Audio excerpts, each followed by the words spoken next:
Joseph Kabila a-t-il des ambitions présidentielles? Sera-t-il candidat en 2023? Voilà des questions qui alimentent le débat déjà en République démocratique du Congo. Bonjour Sonia Rollet. Bonjour. Vous êtes sur place, la correspondante de RFI. On se souvient, et vous en souvenez également, Sonia Rollet, de ses propos tenus par Joseph Kabila juste avant de quitter le pouvoir en décembre dernier. Il disait: dans la vie comme en politique, je n'exclus rien, laissant évidemment planer l'hypothèse d'un possible retour en 2023. En tout cas, ce qui est sûr, c'est que les membres de son parti, le PPRD, veulent le retour de Joseph Kabila.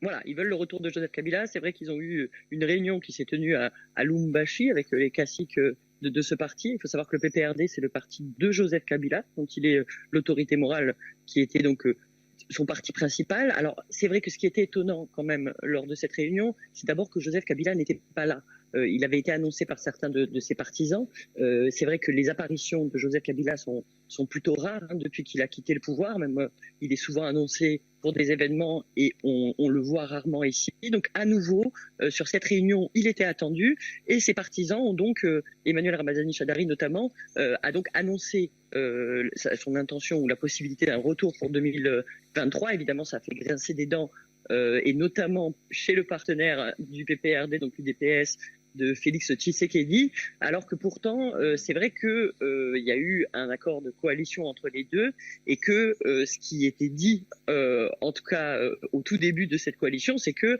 y aurait peut-être une alternance dans 5 ans et que Cash pourrait soutenir un candidat du FCC en 2023. Ça, c'est ce qui se disait dans les cercles proches évidemment de Joseph Kabila, mais aussi chez certains du FCC en disant on va voir comment toute cette coalition va évoluer parce qu'évidemment avec le temps les choses peuvent changer, mais c'est vrai qu'il y avait ce principe-là. Donc voilà, c'est une annonce, mais une annonce qui comble une absence sur la scène politique. Je voulais en revenir à la deuxième question d'Albert, qui est la question que tout le monde se pose finalement. Est-ce que légalement, Joseph Kabila peut briguer un nouveau mandat? Alors ça, il y a débat évidemment là-dessus, puisque la Constitution congolaise prévoit que un président de la République est élu et son mandat peut être renouvelé une fois.